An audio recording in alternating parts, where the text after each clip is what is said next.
Hello dear children, welcome to Kids Area Online. Class 5 Kerala Padavali Malayalam first HS സ്കൂളിലുള്ള കുട്ടികൾക്ക് അതായത് 1 മുതൽ 10 വരെയുള്ള ക്ലാസ്സിലുള്ള സ്കൂളുകൾക്ക് ഇന്ന് Malayalam first Kerala Padavali annual exam ആയിരുന്നു. LP UP ഇൻഡിപെൻഡന്റ് സ്കൂളുകാർക്ക് ഇനിയാണ് എക്സാം വരുന്നത്. ഹൈസ്കൂൾ വരെയുള്ള കുട്ടികൾക്കായിരുന്നു ഇന്ന് മലയാളം ഫസ്റ്റ് കേരള പാഠാവലി എക്സാം. അതിന്റെ ക്വസ്റ്റ്യൻ പേപ്പർ നോക്കുവാണ്. അപ്പോൾ ഇനിയും എക്സാം ഉള്ളത് കൊണ്ട് ഇതിന്റെ ആൻസർ കൂടി ടീച്ചർ പറഞ്ഞു പോവുകയാണ്. നോക്കാം, റെഡിയാണോ? Yes. Kids area online annual scholar exam നടത്തുന്നുണ്ട്. കേരള സ്റ്റേറ്റ് സിലബസിൽ 1-ാം ക്ലാസ് മുതൽ 4-ാം ക്ലാസ് വരെ പഠിക്കുന്ന കുട്ടികൾക്കാണ് ആനുവൽ സ്കോളർ എക്സാം എഴുതാവുന്നത്. ഈ വർഷം കുട്ടികൾ പഠിച്ച പാഠഭാഗങ്ങളെ ഉൾക്കൊള്ളിച്ചുകൊണ്ടാണ് എക്സാം.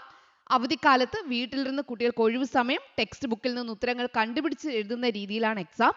ക്യാഷ് പ്രൈസ് ആണ് ഓരോ ക്ലാസ്സിലെയും വിജയികൾക്ക് സമ്മാനമായി കിട്ടുന്നത്.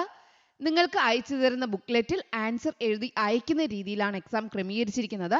ഒരു ബുക്ക്ലെറ്റിന്റെ വില 190 രൂപയാണ്. കൂടുതൽ വിവരങ്ങൾക്കായി താഴെ നൽകിയിട്ടുള്ള കിഡ്സ് ഏരിയ ഓൺലൈൻ്റെ വാട്സ്ആപ്പ് നമ്പറിൽ മെസ്സേജ് അയക്കാവുന്നതാണ്. 9746487799. അതുപോലെ തന്നെ കിഡ്സ് ഏരിയ ഓൺലൈൻ്റെ വെക്കേഷൻ ക്ലാസ് സ്റ്റാർട്ട് ചെയ്യുന്നത് ഏപ്രിൽ 6-നാണ്. മലയാളം, ഇംഗ്ലീഷ്, ഹിന്ദി വായിക്കുവാനും കൂട്ടി വായിക്കുവാനും എഴുതുവാനും ബുദ്ധിമുട്ടുള്ള കുട്ടികൾക്ക് റീഡിംഗ് റൈറ്റിംഗ് ക്ലാസ് ഉണ്ട്. കുട്ടികൾക്ക് ആവശ്യമായ സ്കൂളിൽ പഠിക്കുന്ന കുട്ടികൾക്ക് ആവശ്യമായ ഇംഗ്ലീഷ് ഗ്രാമർ ക്ലാസ് നൽകുന്നുണ്ട്. കുട്ടികൾക്ക് പരസ്പരം സംസാരിക്കാൻ ആവശ്യമായ സ്പോക്കൺ ഇംഗ്ലീഷ് ക്ലാസ് നൽകുന്നുണ്ട്. 1-ാം ക്ലാസ്സിലേക്ക് പുതുതായിട്ട് പോകുന്ന കുട്ടികൾക്ക് പ്രിപ്പറേഷൻ ക്ലാസ് ഉണ്ട്, മാത്സ് ക്ലാസ് ഉണ്ട്. ഇങ്ങനെ ഒത്തിരി ക്ലാസ്സുകളുണ്ട്. അതിനായിട്ടും ഇവിടെ നൽകിയിട്ടുള്ള വാട്സ്ആപ്പ് നമ്പറിൽ കോൺടാക്ട് ചെയ്താൽ മതിയാകും. 9746487799. ഒന്നാമത്തെ ക്വസ്റ്റ്യൻ വായിക്കാം എഴുതാം എന്നുള്ളതായിരുന്നു. വസുന്ധരെ എന്ന നീലപക്ഷി. വസുന്ധര പറന്നു. ആദ്യം തന്റെ സ്കൂളിന് മുകളിൽ കൂടി തന്റെ ഉറ്റ സുഹൃത്തുക്കളെ തോളിലേറ്റി സ്കൂൾ ഗ്രൗണ്ടിന് മുകളിലൂടെ പിന്നീട് അനുജത്തിയുമായി നദികളും സമുദ്രങ്ങളും താണ്ടി പറന്നപ്പോൾ നേരം പുലർന്നു. അന്ന് അവൾ സ്കൂളിൽ ചെന്ന് കൂട്ടുകാരികളോട് തലേ ദിവസം അവരെയും ചിറകിലേറ്റി പറന്നത് പറഞ്ഞു കേൾപ്പിച്ചു. പതിവ് പോലെ എല്ലാവരും ചിരിച്ചു. തുടർന്ന് ഗ്രൗണ്ടിൽ അവരോടൊപ്പം പറന്ന സ്ഥലങ്ങൾ കാട്ടിക്കൊടുത്തു. ഭീമാകാരനായ പക്ഷി പറന്നതിന്റെ അടയാളം എന്നതുപോലെ മരങ്ങളുടെ ഇലകൾ ധാരാളമായി ഉതിർന്നു കിടന്നിരുന്നു. ക്ലാസ് മുറിയുടെ ഭിത്തികളിൽ വസുന്ധരയുടെ കൈയടയാളങ്ങൾ കാണാനുണ്ടായിരുന്നു. ഇതുവരെ ഒരു പരിഹാസ കഥാപാത്രമായി കണ്ടിരുന്ന അവളെ കൂട്ടുകാരികൾ ഭീതിയോടെ നോക്കി. ലക്ഷ്മി ശരവണകുമാർ എഴുതിയ ചെറിയൊരു ഖണ്ഡികയാണിത്. ഇതിൽ നിന്നുമാണ് നിങ്ങൾക്ക് 5 ചോദ്യങ്ങൾ ഉള്ളത്. ചോദ്യങ്ങൾ ഇതൊക്കെയാണ്. ഒന്നാമത്തെ ചോദ്യം, ആരോടൊപ്പം പറന്നുകൊണ്ടിരുന്നപ്പോഴാണ് നേരം പുലർന്നത്? ഉറ്റ സുഹൃത്തുക്കളോടൊപ്പം, അനുജത്തിയോടൊപ്പം, കൂട്ടുകാരിക്കൊപ്പം, ഭീമാകാരനായ പക്ഷിയോടൊപ്പം. ശരി ഉത്തരം അനുജത്തിയോടൊപ്പം. പതിവ് പോലെ എല്ലാവരും ചിരിച്ചു. എപ്പോൾ? സ്കൂളിന് മുകളിൽ കൂടി പറന്നപ്പോൾ, ഗ്രൗണ്ടിൽ കൂട്ടുകാരോടൊപ്പം നിന്നപ്പോൾ, കൂട്ടുകാരെ ചിറകിലേറ്റി പറന്നത് പറഞ്ഞപ്പോൾ, സ്ഥലങ്ങൾ കാട്ടിക്കൊടുത്തപ്പോൾ. ഉത്തരം കൂട്ടുകാരെ ചിറകിലേറ്റി പറന്നത് പറഞ്ഞപ്പോൾ. മൂന്നാമത്തെ ചോദ്യം, മരങ്ങളുടെ ഇലകൾ ധാരാളമായി ഉതിർന്നു കിടന്നത് എന്തിന്റെ അടയാളമായിരുന്നു? നദികളും സമുദ്രങ്ങളും താണ്ടി പറന്നതിന്റെ, കൂട്ടുകാരെ കഥകൾ പറഞ്ഞു കേൾപ്പിച്ചതിന്റെ, കൂട്ടുകാരികളെ പരിഹസിച്ചതിന്റെ, ഭീമാകാരനായ പക്ഷി പറന്നതിന്റെ. ഉത്തരം ഭീമാകാരനായ പക്ഷി പറന്നതിന്റെ. നാലാമത്തെ ചോദ്യം, ഉറ്റ സുഹൃത്തുക്കളുമായി വസുന്ധര പറന്നത് എവിടെയാണ്? സ്കൂളിന് മുകളിൽ, സ്കൂൾ ഗ്രൗണ്ടിന് മുകളിൽ, നദികൾക്ക് മുകളിൽ, സമുദ്രത്തിന് മുകളിൽ. ആൻസർ 1ഉം 2ഉമാണ് ശരി. സ്കൂളിന് മുകളിലും സ്കൂൾ ഗ്രൗണ്ടിന് മുകളിലും പറന്നതായി പറയുന്നുണ്ട്. ഓക്കെ. അഞ്ചാമത്തെ ചോദ്യം, വസുന്ധര പറഞ്ഞതെല്ലാം സത്യമാണെന്ന് തിരിച്ചറിഞ്ഞപ്പോൾ കൂട്ടുകാരികൾ അവളെ എങ്ങനെയാണ് നോക്കിയത്? ഉത്തരം ഭീതിയോടെ. അപ്പോൾ ഇതായിരുന്നു ആദ്യത്തെ ഒരു ഖണ്ഡികയിൽ നിന്ന് വായിക്കാം എഴുതാം എന്നുള്ള ചോദ്യവും ഉത്തരവും. എല്ലാവരും ശരിയായിട്ട് ഉത്തരം എഴുതിയല്ലോ അല്ലേ? രണ്ടാമത്തെ ചോദ്യം എയും ബിയും ഉണ്ട്. ഏതെങ്കിലും ഒന്ന് എഴുതിയാൽ മതി. 2A or 2B. 2A വരുന്നത് സംഭാഷണമായിരുന്നു. ഇത്തിരി പൂവേ കുരുന്നു പൂവേ എന്ന 1-ാം യൂണിറ്റിലെ ആദ്യ ഭാഗത്ത് മഴ നനഞ്ഞിരിക്കുന്ന പക്ഷിയെ ഓർമ്മയില്ലേ? അതിനെ അകത്തേക്ക് വിളിച്ചാലോ എന്ന് കുട്ടിക്ക് തോന്നി. അകത്തേക്ക് വന്ന പക്ഷിയും കുട്ടിയും തമ്മിലുള്ള സംഭാഷണം തയ്യാറാക്കുക. ഇപ്പൊ ടീച്ചറുടെ ഉത്തരം കൂടി പറയുകയാണ്. ഇനി എക്സാം എഴുതേണ്ടവർക്ക് അത് എളുപ്പമാകാനായിട്ട് ഉത്തരം കൂടി പറഞ്ഞു പോകുവാണ്. നിങ്ങൾക്ക് നിങ്ങളുടെ ആശയത്തിൽ ഉത്തരം എഴുതാട്ടോ. കുട്ടി: അയ്യോ പാവം, ഈ മഴയത്ത് നനഞ്ഞു കുളിച്ചു നിൽക്കുന്നല്ലോ നീ. തണുത്തു വിറയ്ക്കുന്നുണ്ടല്ലോ. വേഗം ഇങ്ങോട്ട് വായോ എൻ്റെ മുറിയിലേക്ക്, ഇവിടെ ചൂടുണ്ട്. പക്ഷി: എനിക്ക് വല്ലാത്ത തണുപ്പ് തോന്നുന്നു. മഴയത്ത് പെട്ടുപോയതാ. ഒരിടത്തും തങ്ങാൻ ഇടം കിട്ടിയില്ല. നിന്നെ കണ്ടപ്പോൾ വലിയ ആശ്വാസമായി. കുട്ടി: സാരമില്ല, നീ ഇങ്ങോട്ട് വരൂ. ആ ജനലഴിയുടെ വക്കിലിരിക്കൂ. ഞാൻ നിനക്ക് ഉണങ്ങാൻ കുറച്ച് തുണി തരാം. പിന്നെ കുറച്ച് വെള്ളവും ധാന്യമണികളും തരാം. നീ വിശന്നിരിക്കുകയല്ലേ? പക്ഷി: വലിയ ഉപകാരം. നീ എന്തുമാത്രം കരുണയുള്ള കുട്ടിയാണ്. പുറത്ത് ലോകം മുഴുവൻ തണുപ്പും ഇരുട്ടുമാണ്. ഇവിടെ വന്നപ്പോൾ ഒരു സുരക്ഷിതത്വം തോന്നുന്നു. നിനക്കെന്നെ പേടിയില്ലേ? കുട്ടി: പേടിയോ? ഒരിക്കലുമില്ല. നീ എത്ര മനോഹരമായ പക്ഷിയാണ്. നിന്റെ കുഞ്ഞിക്കണ്ണുകളും ഈ കുഞ്ഞു ചിറകുകളും കാണാൻ എന്ത് ഭംഗിയാണ്. നിന്നെ കൂട്ടിലടയ്ക്കാനല്ല, നിന്നെ സ്നേഹിക്കാനാണ് എനിക്കിഷ്ടം. നീ സുഖമാവുന്നത് വരെ ഇവിടെ തന്നെ ഇരുന്നോളൂ. അപ്പൊ നിങ്ങൾക്ക് ഇതിനിടയിൽ വേണമെങ്കിൽ ചേർക്കാട്ടോ. പക്ഷി: നീ എന്നെ കൂട്ടിലടയ്ക്കോ എന്ന്. അപ്പോൾ കുട്ടി പറയുന്നതാണ് ഇല്ല എന്ന് പറയുന്നത്. അങ്ങനെയും രണ്ട് സെന്റൻസ് ഇവിടെ നമുക്ക് രണ്ടാക്കി എഴുതാട്ടോ. പക്ഷി: കൂട്ടിലടയ്ക്കുകയോ? അരുത്. എനിക്ക് ആകാശം കാണണം, പറക്കണം. സ്വാതന്ത്ര്യമാണ് എൻ്റെ ജീവൻ. അതറിഞ്ഞതുകൊണ്ട് തന്നെ ആകാം നിന്നെ എനിക്ക് ഇത്രയും ഇഷ്ടപ്പെട്ടത്. കുട്ടി: പേടിക്കണ്ട, നിന്നെ ഞാൻ കൂട്ടിലടക്കില്ല. നിന്റെ സ്വാതന്ത്ര്യത്തെ ഞാൻ മാനിക്കുന്നു. മഴ മാറുമ്പോൾ നിനക്ക് ഇഷ്ടമുള്ളിടത്തേക്ക് പറന്നു പോകാം. അതുവരെ നമ്മൾ കൂട്ടുകാരായിരിക്കും കേട്ടോ. പക്ഷി: സന്തോഷം, ശരി. നിന്റെ ഈ സ്നേഹം ഞാൻ എന്നും ഓർക്കും. ഓക്കെ. അപ്പോൾ ഇത് ഒരു ആശയത്തിൽ ഉള്ളതാണ്. നിങ്ങൾക്ക് നിങ്ങളുടേതായ ആശയത്തിൽ എഴുതാം. സംഭാഷണം. ബി ചോദ്യം: വെള്ളത്തൂവൽ പോലൊരു ഗ്രാമത്തിൽ നിന്ന് ഒരാൾക്ക് ഒരിക്കലും താജ്മഹൽ കാണാൻ പോകാൻ കഴിയില്ലെന്ന് അയാൾക്ക് തോന്നി. ഇതിൽ അല്ലെങ്കിലല്ല 2A-യും 2B-യും എഴുതണം കേട്ടോ. അതിന് കാരണമായി രാജൻ പറഞ്ഞ പ്രസ്താവനകളിൽ ശരിയായവ ഏത്? പ്രസ്താവന 1: അവിടെ പോകാൻ ആയിരക്കണക്കിന് രൂപ വേണം. പ്രസ്താവന 2: ആഗ്ര ഇന്ത്യക്ക് പുറത്താണ്. പ്രസ്താവന 3: തീവണ്ടിയിലൊക്കെ യാത്ര ചെയ്യാനുള്ള പരിചയം വേണം. ഇതിൽ ഏതൊക്കെയാണ് ശരിയായിട്ടുള്ളത്? 1ഉം 3ഉം. അവിടെ പോകാൻ ആയിരക്കണക്കിന് രൂപ വേണം, തീവണ്ടിയിലൊക്കെ യാത്ര ചെയ്യാനുള്ള പരിചയം വേണം. നിങ്ങളുടെ ടെക്സ്റ്റ് ബുക്കിൽ അതുണ്ട്, നിങ്ങൾ വായിച്ചിട്ടുണ്ടല്ലോ അല്ലേ? യെസ്. 2C വരുന്നത് കാര്യം. പുഴയ്ക്ക് നല്ല അറിവാണ്, കാരണം അത് പല നാടുകളും ചുറ്റി സഞ്ചരിക്കുന്നു. ഇതിൽ കാര്യം ശരി, കാരണം തെറ്റ്. ബി കാര്യവും കാരണവും ശരി. സി കാര്യവും കാരണവും തെറ്റ്. ഡി കാര്യം തെറ്റ്, കാരണം ശരി. ഏതാണ്? കാര്യവും ശരിയാണ്, കാരണവും ശരിയാണ്. ബി ആണ് ഉത്തരം. ഇനി 3A. ഇതിൽ 3A അല്ലെങ്കിൽ 3B എഴുതിയാൽ മതി. അനുഭവം, യാത്രാനുഭവം. അന്ന് ആദ്യമായി കാണുന്നത് പോലെ രോഹിത് ആ കാഴ്ച കണ്ടു നിന്നു. അസ്തമയത്തിന്റെ ചുവന്ന വെളിച്ചത്തിൽ കാലുകൾ വിരിച്ചു നിൽക്കുന്ന ഒരു വലിയ എട്ടുകാലിയെ പോലെ ചീനവലയുടെ നിഴൽ, കായലിലൂടെ തുഴഞ്ഞു പോകുന്ന ചെറുതോണിയുടെ അറ്റത്തെ തുഴക്കാരുടെ നിഴൽ, ആരോ ചിത്രം വരച്ച പോലെ ആ കാഴ്ചകൾ അവന്റെ മനസ്സിൽ പതിഞ്ഞു. ഇടുക്കിയുടെ താജ്മഹൽ എന്ന പാഠത്തിൽ കാഴ്ചകളെ മനോഹരമായി വർണ്ണിക്കുന്ന ഭാഗങ്ങൾ നിങ്ങൾ പരിചയപ്പെട്ടതാണല്ലോ.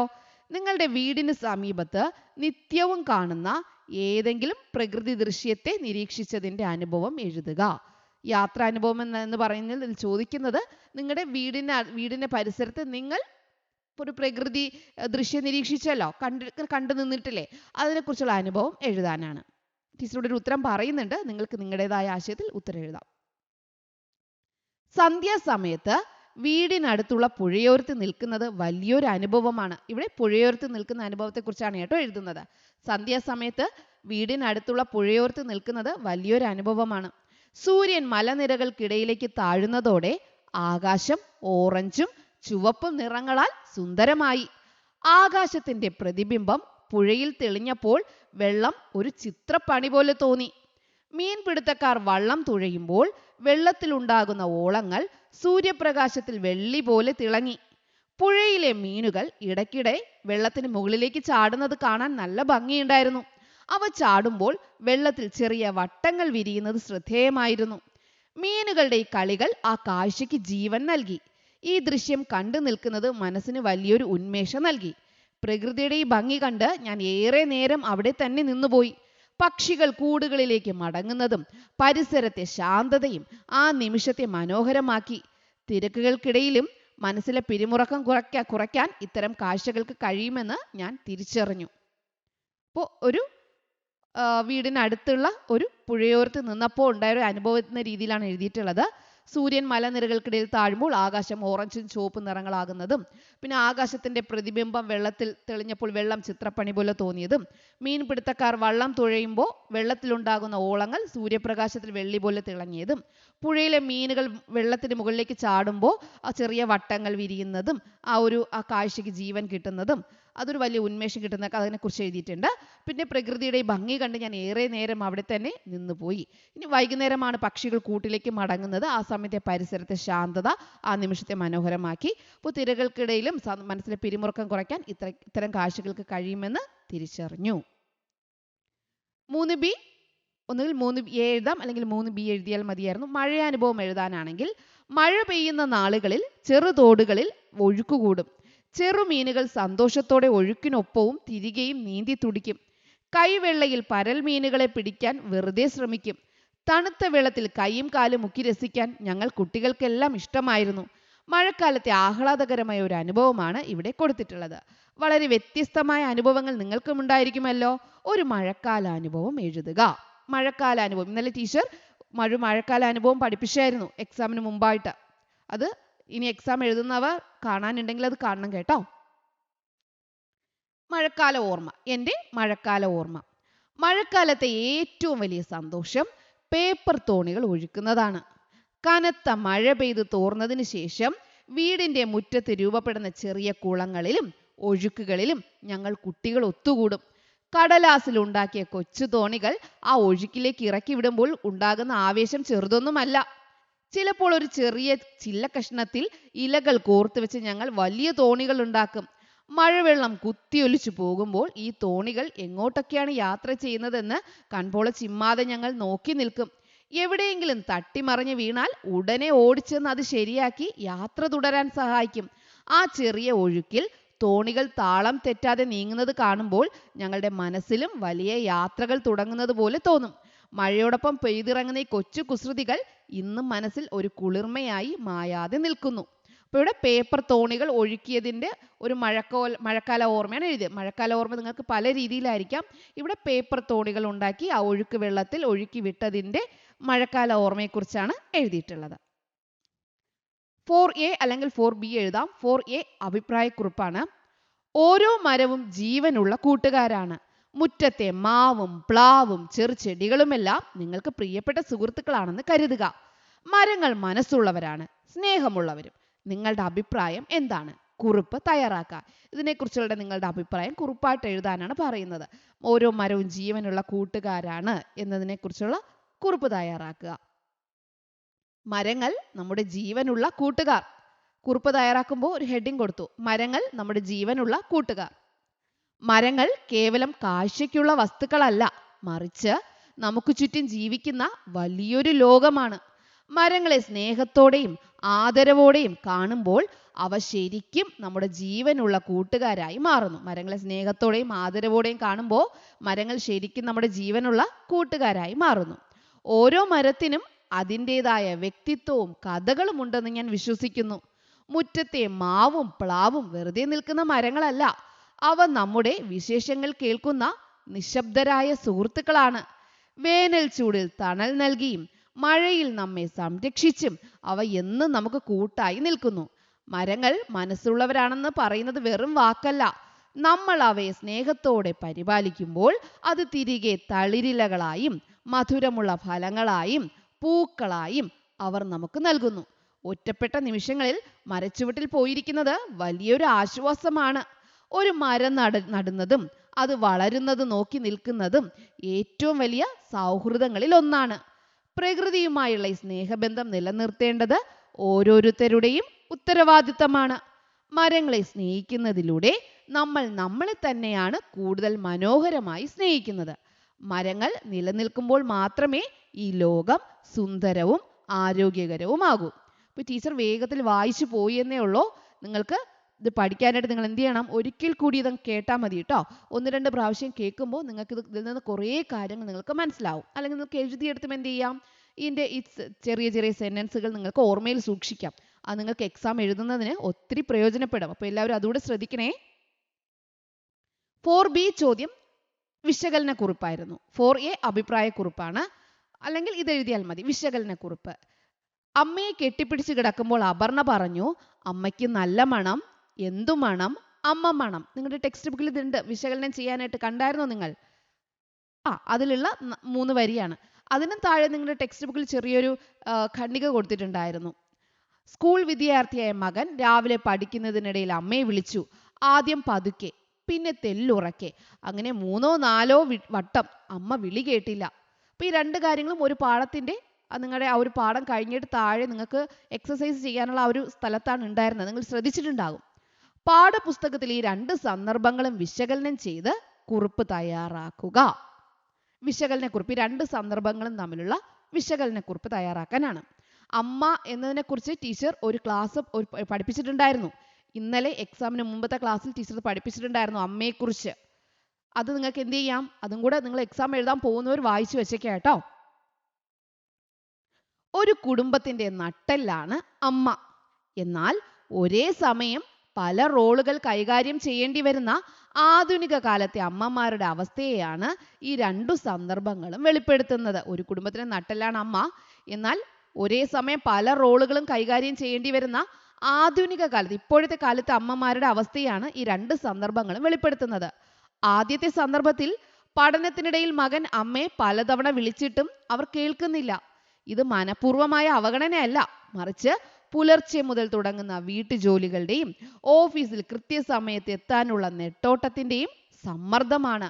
വീട്ടുജോലികളും ഔദ്യോഗിക ജീവിതവും തമ്മിലുള്ള ബാലൻസിങ്ങിനിടയിൽ പലപ്പോഴും മക്കളുടെ ചെറിയ ആവശ്യങ്ങൾ പോലും ശ്രദ്ധിക്കാൻ കഴിയാത്ത അവസ്ഥയിലേക്ക് ഒരു സ്ത്രീ എത്തപ്പെടുന്നു.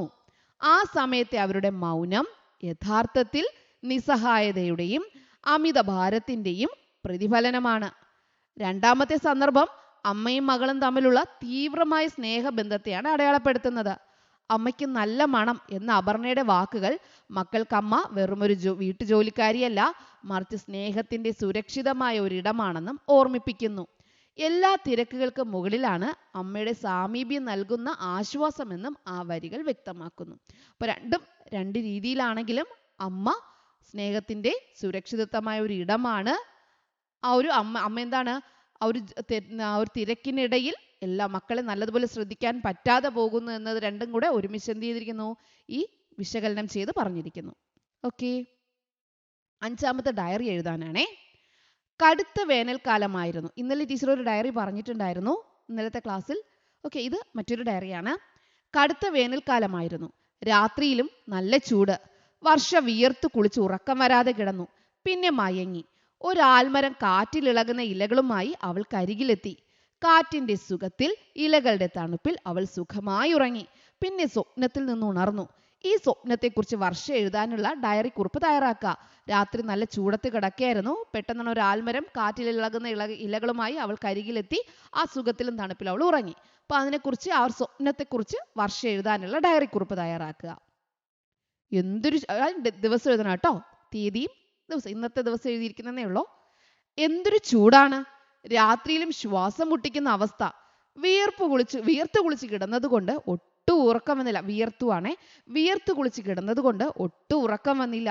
എങ്ങനെയോ കണ്ണടഞ്ഞപ്പോൾ എന്നാണ് കേട്ടോ, കണ്ണടഞ്ഞപ്പോൾ അതൊരു സ്വപ്നമായി മാറി. ഏറെ വ്യത്യസ്തമായ ഒരു സ്വപ്നമായിരുന്നു അത്. അതാ എൻ്റെ മുന്നിൽ ഒരു വലിയ ആൽമരം. കാറ്റിൽ ഇലകൾ ആടിയുലയുന്ന ആ കാഴ്ച കണ്ടപ്പോൾ തന്നെ മനസ്സിന് വല്ലാത്തൊരു കുളിർമ തോന്നി. ആ ഇലകളിലെ തണുപ്പും കുളിർക്കാറ്റും എന്നെ പൊതിഞ്ഞു. ആ തണലിൽ കിടന്നപ്പോൾ വല്ലാത്തൊരു സുഖം. ആൽമരത്തിൻ്റെ വിശാലമായ വേരുകൾക്ക് മുകളിൽ ഞാൻ തല ചായ്ച്ച് കിടന്നു. കാറ്റിൽ ആടിയുലയുന്ന ഇലകളുടെ മർമ്മരം കേട്ടപ്പോൾ എനിക്ക് നല്ല ഉറക്കം വന്നു.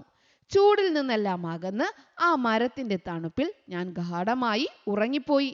ഒരു കൊച്ചുകുട്ടിയെപ്പോലെ പ്രകൃതിയുടെ മടിത്തട്ടിൽ കിടന്ന ആ നിമിഷം ഏറെ ആശ്വാസം നൽകി. വർഷങ്ങൾക്കിപ്പുറം കിട്ടിയ ഏറ്റവും നല്ലൊരു അഭയസ്ഥാനം പോലെ ആ മരം എനിക്ക് അരികിലെത്തി. പെട്ടെന്ന് ഉറക്കമുണർന്നപ്പോൾ ചുറ്റും ആ പഴയ വേനൽ ചൂടുണ്ടെങ്കിലും മനസ്സിനിപ്പോഴും ആ ആൽമരത്തിൻ്റെ തണുപ്പാണ്. പ്രകൃതിയോട് ചേർന്ന് നിൽക്കുമ്പോൾ കിട്ടുന്ന ആ സുഖം എത്ര വലുതാണ്! അപ്പോൾ ഒരു ഡയറി പോലെ എഴുതി ഇതിനിടയിൽ നിങ്ങൾക്ക് ഒത്തിരി സെന്റൻസ് നിങ്ങൾക്ക് ഓർമ്മിച്ച് വെച്ചിരിക്കാനായിട്ടുണ്ട് കേട്ടോ. നിങ്ങൾക്ക് എക്സാം എഴുതുമ്പോൾ അതൊക്കെ പ്രയോജനപ്പെടും. ആറാമത്തത് പ്രസംഗമാണ്. ഇതാ ഒരു മായാലോകം എന്ന പാഠഭാഗത്ത് മണ്ണിനെ സ്നേഹിക്കുകയും അറിയുകയും ചെയ്യേണ്ട പ്രാധാന്യത്തെക്കുറിച്ച് വിശദീകരിക്കുന്നുണ്ട്. തിന്നും തിന്നപ്പെട്ടും മത്സരിച്ചും സഹകരിച്ചും ജീവിക്കുന്ന നൂറുകണക്കിന് ജീവികളുടെ അത്ഭുത ലോകമാണ് മണ്ണ്. പുതുതലമുറ മണ്ണിനെ സ്നേഹിക്കുന്നുണ്ടോ എന്ന വിഷയത്തെക്കുറിച്ച് പ്രസംഗം തയ്യാറാക്കുക. ടീച്ചറോടൊരു പ്രസംഗം കൊടുത്തിട്ടുണ്ട്. ബഹുമാനപ്പെട്ട അധ്യാപകരെ, എൻ്റെ പ്രിയ സുഹൃത്തുക്കളെ, നമ്മുടെ കാലടിയിലുള്ള ഈ മണ്ണ് കേവലം ഒരു മണ്ണുകട്ടയല്ല, അത് ജീവന്റെ വലിയൊരു കലവറയാണ്. ഇതാ ഒരു മായാലോകം എന്ന പാഠഭാഗത്ത് നമ്മൾ വായിച്ചതുപോലെ മണ്ണിനടിയിൽ കണ്ണുകൊണ്ട് കാണാൻ കഴിയാത്ത അനേകം ജീവികളുടെ അത്ഭുത ലോകം ഒളിഞ്ഞിരിപ്പുണ്ട്. തിന്നും തിന്നപ്പെട്ടും മത്സരിച്ചും സഹകരിച്ചും അവ അവിടെ ജീവിക്കുന്നു. എന്നാൽ ഈ മണ്ണുമായുള്ള ബന്ധം ഇന്നത്തെ പുതുതലമുറയ്ക്ക് എത്രത്തോളം ഉണ്ട് എന്നതിനെക്കുറിച്ച് നമ്മൾ ചിന്തിക്കേണ്ടിയിരിക്കുന്നു. നമ്മൾ മിക്കവരും ഇന്ന് സ്മാർട്ട് ഫോണുകളുടെയും സാങ്കേതിക വിദ്യയുടെയും ലോകത്താണ്. ഒരു ചെടി നട്ടുനനയ്ക്കാനോ മണ്ണിന്റെ മണവും ഈർപ്പവും തൊട്ടറിയാനോ പലർക്കും സമയമില്ല. മണ്ണെന്ന് പറഞ്ഞാൽ വെറും അഴുക്കാണെന്ന് കരുതി മാറി നിൽക്കുന്നവരാണ് നമ്മളിൽ പലരും.